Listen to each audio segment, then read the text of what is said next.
ನಮ್ಮ Sahyadri news channel ಅನ್ನು YouTube, Facebook ಹಾಗೂ ಇನ್ಸ್ಟಾಗ್ರಾಂನಲ್ಲಿ ನೋಡಿ. ಸಬ್ಸ್ಕ್ರೈಬ್, ಲೈಕ್ ಮತ್ತು ಶೇರ್ ಮಾಡಿ ಪ್ರೋತ್ಸಾಹಿಸಿ. ನಿನ್ನೆ ದಿನ ಸಂಜೆ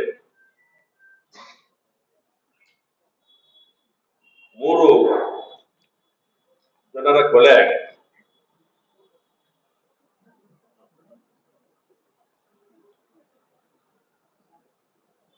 ಇಬ್ರು ನಿನ್ನೆ ಸ್ಥಳದಲ್ಲೇ ಮೃತಪಟ್ಟಿದ್ರು. ಇನ್ನೊಬ್ರು ಹೆಚ್ಚಿನ ಚಿಕಿತ್ಸೆಗಾಗಿ ಬೆಗಾಲಿಂದ ಬೇರೆ ಕಡೆ ಕರ್ಕೊಂಡು ಹೋದ್ರು ಕೂಡ ಅವರನ್ನು ಉಳಿಸ್ಕೊಳ್ಳಕ್ ಆಗಿಲ್ಲ. ಅವರು ಕೂಡ ನೀರು ಹೋಗಿದ್ದಾರೆ. ಶೋಯಬ್ ಗೌಸ್, ಯಾಸಿನ್ ಕುರೇಶಿ ಇದು gang war. Law and order ಬಹಳ ಕರೆಕ್ಟ್ ಆಗಿದೆ, ಆದ್ರೆ 3 ಜನರ ಕೊಲೆ ಆಗಿದೆ.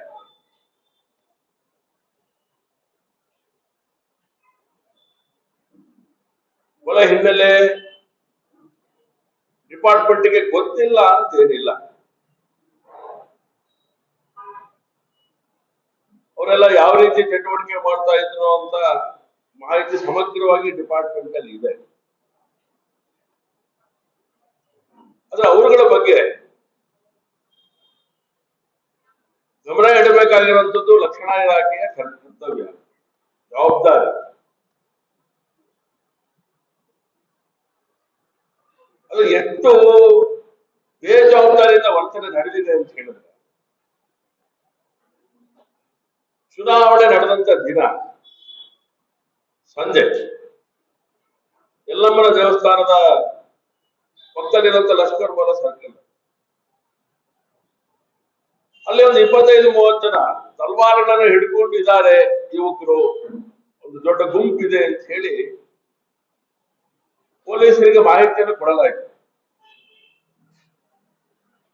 ಪೊಲೀಸರಿಗೆ ಮಾಹಿತಿ ಕೊಟ್ಮೇಲೆ ಪೊಲೀಸ್ನವರು ಬಂದ್ರು, ಅವರನ್ನು ಚದುರಿಸಿದ್ರು.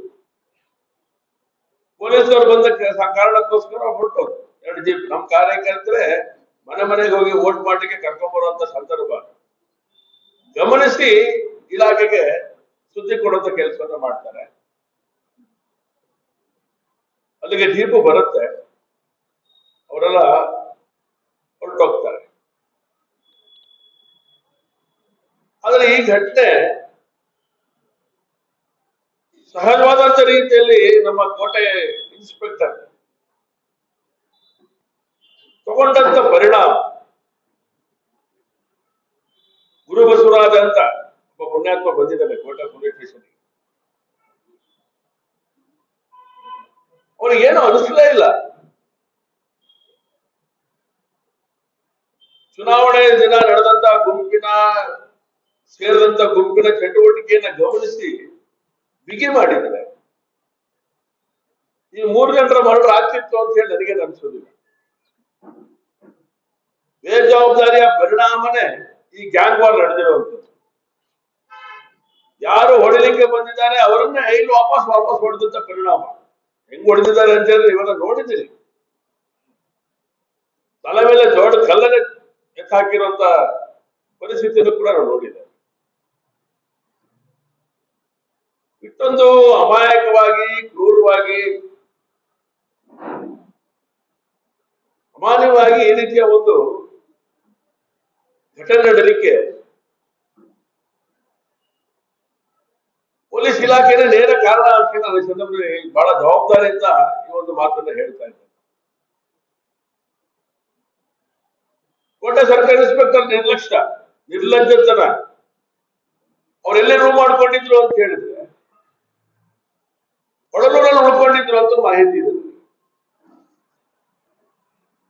ಒಬ್ಬ ಸಾಮಾನ್ಯ ಪ್ರಜೆಗಳಿಗೆ, ಸಾಮಾನ್ಯ ವ್ಯಕ್ತಿಗಳಿಗೆ ಈ ರೀತಿಯ ಒಂದು ಮಾಹಿತಿಗಳು ಸಿಗತ್ತೆ ಅಂತ ಹೇಳಿದ್ರೆ ಒಂದು ಇಲಾಖೆಗೆ ಮಾಹಿತಿ ಸಿಕ್ಕೋದಿಲ್ವಾ? ಹಾಗಾದ್ರೆ ಇದು ನಮ್ದು ಯಕ್ಷಪ್ರಜ್ಞೆಯಾಗಿ ಉಳಿದಿರುವಂತ ಸಂಗತಿ. ಯಲ್ಲಮ್ಮ ದೇವಸ್ಥಾನ ಪಕ್ಕದಲ್ಲಿ ಒಂದು ಮನೆ ಇತ್ತು. ಆ ಮನೆ ಹಿಂದೂ ಮನೆ. ಆ ಮನೆಯಲ್ಲಿ 15-20 ಜನ ಒಟ್ಟೊಟ್ಟಿಗೆ ಸೇರಿಕೊಂಡು ವಸೂಲು ಮಾಡಿ ಅಲ್ಲದಷ್ಟು ಕೃತ್ಯಗಳನ್ನ ಚಟುವಟಿಕೆಗಳನ್ನ ಮಾಡ್ತಾರೆ. ಆ ಮನೆ ಮಾಲೀಕ ಮನೆ ಖಾಲಿ ಮಾಡಿ ಅಂತ ಹೇಳಿದ್ರೆ ಈ ಕ್ಷಣ ತನಕ ಮನೆ ಖಾಲಿ ಮಾಡ್ಲಿಕ್ಕೆ ಅವಕಾಶ ಆಗಿಲ್ಲ. ಮಾಡ್ತಿರೋರು ಯಾವುದೇ ಕಾರಣಕ್ಕೂ ಅವ್ರು ಒಪ್ಕೊಂಡಿಲ್ಲ. ಅದೊಂದು ಅಡ್ಡ ಮಾಡಿಕೊಂಡಿದ್ದಾರೆ. ಗಾಂಜಾ ಅಫೀಮಿನ ಹಾವಳಿ ಆ ತಂಡ ಮಾಡ್ತಾ ಇತ್ತು ಒಂದು ಸುದ್ದಿ ಇರುವಂತ. ಅದರ ಪರಿಣಾಮನೇ ಈ ರೀತಿಯ ಗ್ಯಾಂಗ್ ವಾರ್ ನಡೆದಿರುವಂತದ್ದು ಮಾಹಿತಿನೂ ಕೂಡ ಇದೆ. ಅವ್ರ ಮೇಲೆ ಅಡ್ಡಗಟ್ಟಿ ಹಲ್ಲೆ ಮಾಡಿರ್ತಾರೆ. ಅವ್ನು ಕಂಪ್ಲೇಂಟ್ ಕೊಡ್ತಾರೆ, FIR ಕೂಡ ಹಾಕ್ತಾರೆ. ಅವತ್ತಿಂದ ಇವತ್ತಿನ ತನಕ ಕೂಡ ಆ ಗುಂಪನ್ನ ಹಿಡಿದಿಲ್ಲ ಇವತ್ತಿನ ತನಕ ಪೊಲೀಸ್ ಇಲಾಖೆ. ಶ್ರವಣ ಅಂತ ಹೇಳಿ ಸರ್ಕಾರಿ ನೌಕರನ ಹೆಸರು. FIR ಹಾಕಿ 2 ದಿವಸ ಆಯ್ತು, 6-4 ಇವತ್ತಿನ ತನಕ ಅವರನ್ನು ಬಂಧನ ಮಾಡಲಿಲ್ಲ. ಅಂದ್ರೆ ಈ ಡಿಪಾರ್ಟ್ಮೆಂಟ್ ಯಾಕೆ ಬೇಕು? ರಕ್ಷಣಾಧಿಕಾರಿಗಳ ಬಗ್ಗೆ ಏನ್ ಹೇಳ್ಬೇಕು? ರಕ್ಷಣಾಧಿಕಾರಿಗಳ ಬಗ್ಗೆ ನಾವೆಲ್ಲರೂ ಚರ್ಚೆ ಮಾಡಿದ್ರೆ ಅವ್ರನ್ನ ಕಥೆನೇ ಬರೀತಾರೆ.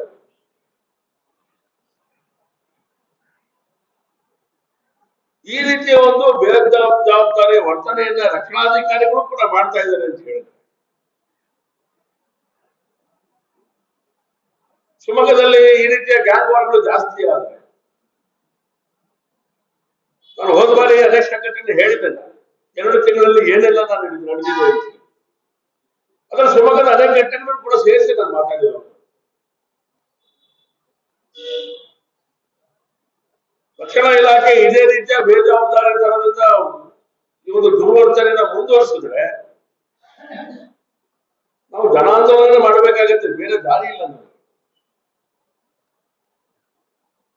ಯಾಕಂದ್ರೆ ಸರ್ಕಾರನೇ ಅವರಿಗೆ ರಕ್ಷಣೆ ಕೊಡುವಂತ ಕೆಲಸ ಮಾಡ್ತಾ ಇದೆ ಅಂತ ಅನಿಸಿದೆ ನನಗೆ. ಸರ್ಕಾರ ಹಂಗಾರೆ ರಕ್ಷಣಾಧಿಕಾರಿಗಳ ಕೈಕಾಲು ಕಟ್ಟಾಕಿದ್ಯಾ? FIR ಹಾಕಿ ತಿಂಗಳುಗಟ್ಟಲೆ ಆದರೂ ಕೂಡ ಸರ್ಕಾರಿ ನೌಕರರ ಮೇಲೆ ಅಟ್ಯಾಕ್ ಮಾಡಿದ್ರು ಕೂಡ ಆ ಸಂದರ್ಭದಲ್ಲಿ ಅವ್ರು ಯಾರನ್ನು ಗುಂಪನ್ನ ಬಂಧನ ಮಾಡುದಿಲ್ಲ. ಚುನಾವಣೆಯ ದಿನನೇ ಈ ರೀತಿಯ ಒಂದು ಕೃತ್ಯವನ್ನು ಮಾಡಲಿಕ್ಕೆ ಸಿದ್ಧತೆ ನಡೆಸಿರುವಂತ ತಂಡವನ್ನು ಕೂಡ ಗುಂಪನ್ನು ಕೂಡ ಬಂಧನ ಮಾಡೋದಿಲ್ಲ. ಅದರ ಪರಿಣಾಮ 3 ಜನರ ಕೊಲೆ ಆಗಿರೋದನ್ನು ನಾವು ನೋಡ್ತೇವೆ.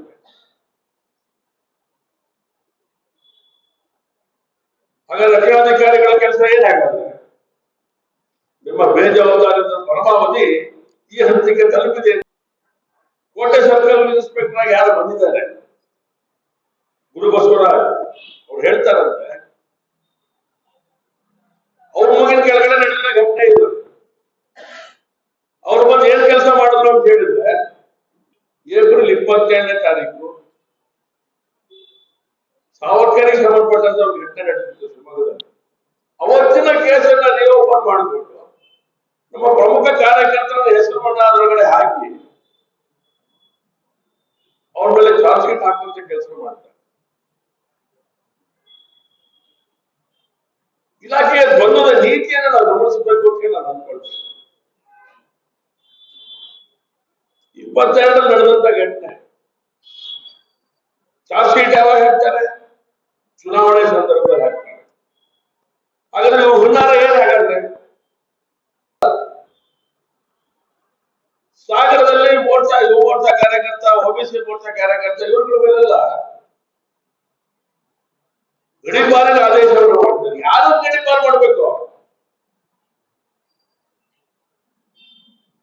ಗಡಿಪಾರು ಮಾಡ್ಬೇಕಾಗಿರುವಂತದನ್ನ ಈ ತಲವಾರುಗಳನ್ನ ಹಿಡ್ಕೊಂಡು ಯಾರ್ಯಾರು ಹೊಡೆದಾಡ್ತಾ ಇದ್ದಾರೆ, ಇಂಥವ್ರನ್ನ ಗಡಿಪಾರು ಮಾಡ್ಬೇಕು ಅಂತ ಯೋಚನೆ ಮಾಡದೇ ಇರುವಂತ ರಕ್ಷಣಾ ಇಲಾಖೆ ಶಿವಮೊಗ್ಗಕ್ಕೆ ಇಂಥ ರಕ್ಷಣಾಧಿಕಾರಿಗಳ ಅವಶ್ಯಕತೆ ಇಲ್ಲ.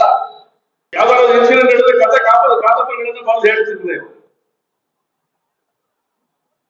4 ಗೋಡೆ ಮಧ್ಯೆ ಕೂತ್ಕೊಂಡು ನೀವು ಧಾರಾವಾಹಿಗಳನ್ನು ಬರ್ಲಿಕ್ಕೆ ಪ್ರಾರಂಭ ಮಾಡಿದ್ದೀವಿ. ರಕ್ಷಣಾ ಇಲಾಖೆ ಅಧಿಕಾರಿಗಳಾಗ್ಲಿಕ್ಕೆ ನೀವು ಸತರ್ಕವಾಗಿಲ್ಲ ನೀವು ಅಂತ ನಮ್ಗೆ ಅನಿಸಿದೆ. ಘಟನೆ ನಡೆದಿರುವಂತಹ ಜಾಗದಲ್ಲೂ ಕೂಡ ಪೊಲೀಸ್ ಬೂತ್ ಇದೆ.